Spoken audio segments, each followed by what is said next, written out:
SLBC టన్నెల్లో సహాయక చర్యలు 59వ రోజుకు చేరుకున్నాయి. ఈ టన్నెల్ కూలిపోయి 14 కిలోమీటర్ల దూరంలో చిక్కున్న 6 మంది కార్మికులను రక్షించేందుకు సహాయక బృందాలు తీవ్రంగా శ్రమిస్తున్నాయి. సహాయక చర్యలు చివరి దశకు చేరుకున్నాయి.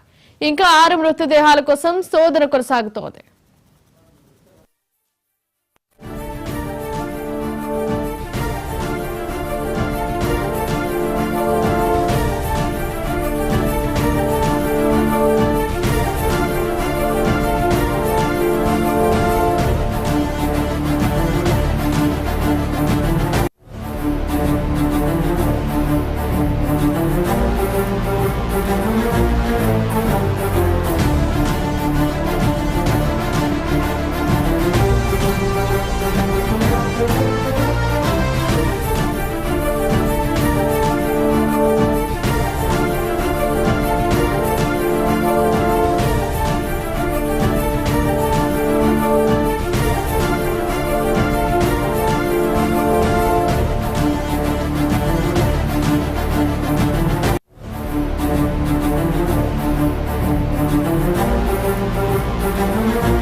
ఎస్ఎల్బీసీ టన్నెల్లో సహాయక చర్యలు 59వ రోజుకు చేరుకున్న ఈ టన్నెల్ కూల్పోయి 14 కిలోమీటర్ల దూరంలో చిక్కుకున్న 6 మంది కార్మికులను రక్షించేందుకు సహాయక బృందాలు తీవ్రంగా శ్రమిస్తున్నాయి.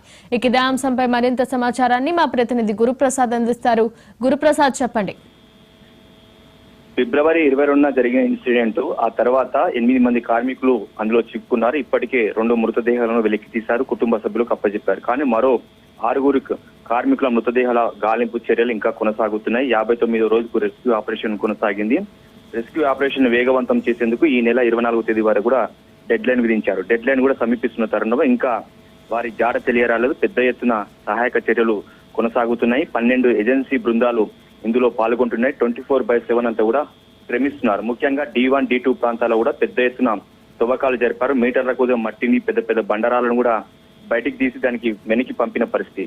ఏదైతే కన్వేయర్ బెల్ట్ కావచ్చు, అలాగే 4 మినీ జేసీబీలతో సహాయంతో పూర్తి స్థలం మాత్రం ఇంకా రెస్క్యూ ఆపరేషన్ అయితే కొనసాగుతుంది. అయినప్పటికీ ఇంకా వారి ఆచూకీ లభించలేదు, వారి జాడ కూడా గుర్తించలేకపోయారు. ముఖ్యంగా కడావర్ డాక్స్ ని కూడా కేరళ నుంచి ప్రత్యేకంగా తీసుకొచ్చారు.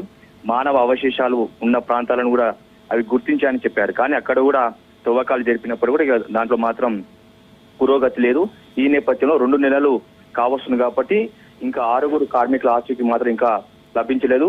వారి కుటుంబ సభ్యులు కూడా ఆందోళన వ్యక్తం చేస్తున్నారు. రాష్ట్ర ప్రభుత్వం కూడా ఎంతో క్లియర్ గా చెప్పింది. ప్రభుత్వం, కేంద్ర ప్రభుత్వం, రాష్ట్ర ప్రభుత్వం సమన్వయంతో పూర్తి స్థలంతో ఏజెన్సీలు ఈ సహాయక చర్యలో పాల్గొంటున్నాయి. అయినప్పటికీ కూడా 6 కార్మికుల ఆచూకీ ఇంకా లభించలేదు. సో ప్రజెంట్ అయితే సహాయక చర్యలు ముమ్మరంగా కొనసాగుతున్నాయి. ఈ నెల 24వ తేదీ డెడ్ లైన్ కాబట్టి ఆ లోపు ఏమన్నా మృతదేహాలు వెలికి తీసే అవకాశాలు ఉంటాయనేది కూడా ఇప్పట్లో మనం చెప్పలేం. ఎందుకంటే ఇంకా పెద్ద ఎత్తున మాత్రం రెస్క్యూ ఆపరేషన్ కొనసాగుతుంది.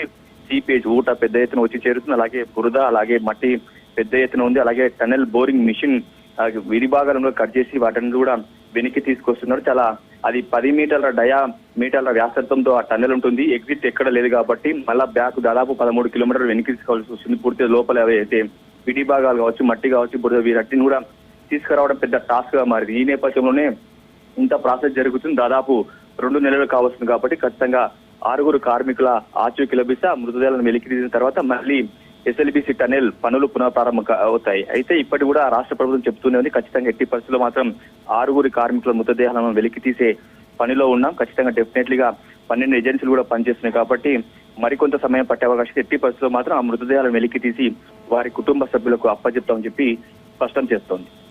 అయితే గురుప్రసాద్, ఆ 6 మృతదేహాలు దొరుకుతాయా? సహాయక చర్యలు ఏ విధంగా కొనసాగుతున్నాయి?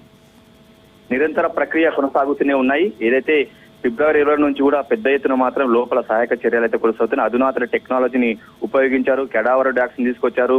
అలాగే ఏదైతే మరికొన్ని బృందాలను కూడా, ముఖ్యంగా గతంలో వేరే ప్రాంతాల్లో ఇలాంటి ఇన్సిడెంట్ జరిగినప్పుడు అక్కడ సహాయక చర్యలో పాల్గొనే వాటి బృందాలను కూడా ఇక్కడ తీసుకొచ్చారు. అయినప్పటికీ కూడా ఇంకా 6 కార్మికుల ఆచూకీ మాత్రం లభించలేదు. మరికొంత సమయం పట్టే అవకాశం ఉంది.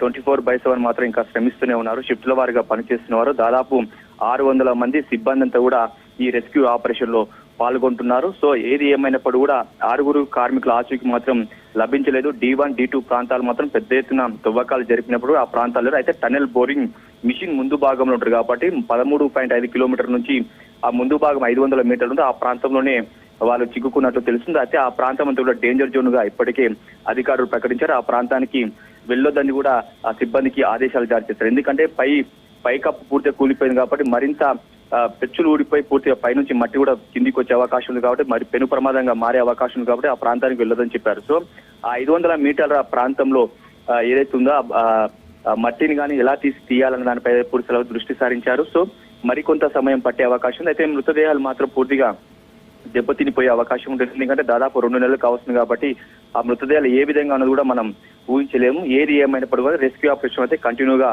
కొనసాగుతుంది. ఖచ్చితంగా SLBC టనెల్ పనులు పునఃప్రారంభం కావాలంటే ఖచ్చితంగా 6 కార్మికుల మృతదేహాలను మాత్రం వెలికి తీయాల్సిన అవసరం ఉంది కాబట్టి ప్రభుత్వం ఆ దిశగా అడుగులు వేస్తుంది. Thank you Guruprasad.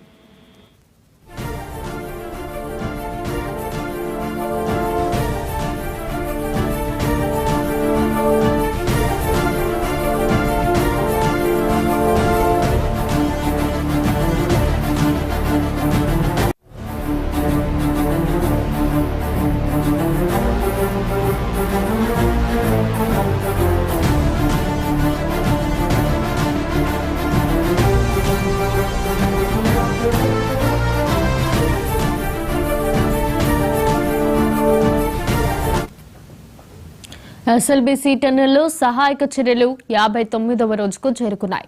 ఈ టన్నెల్ కూలిపోయి 14 కిలోమీటర్ల దూరంలో చిక్కుకున్న 6 మంది కార్మికులను రక్షించేందుకు సహాయక బృందాలు రాత్రింపగళ్లు తీవ్రంగా శ్రమిస్తున్నాయి.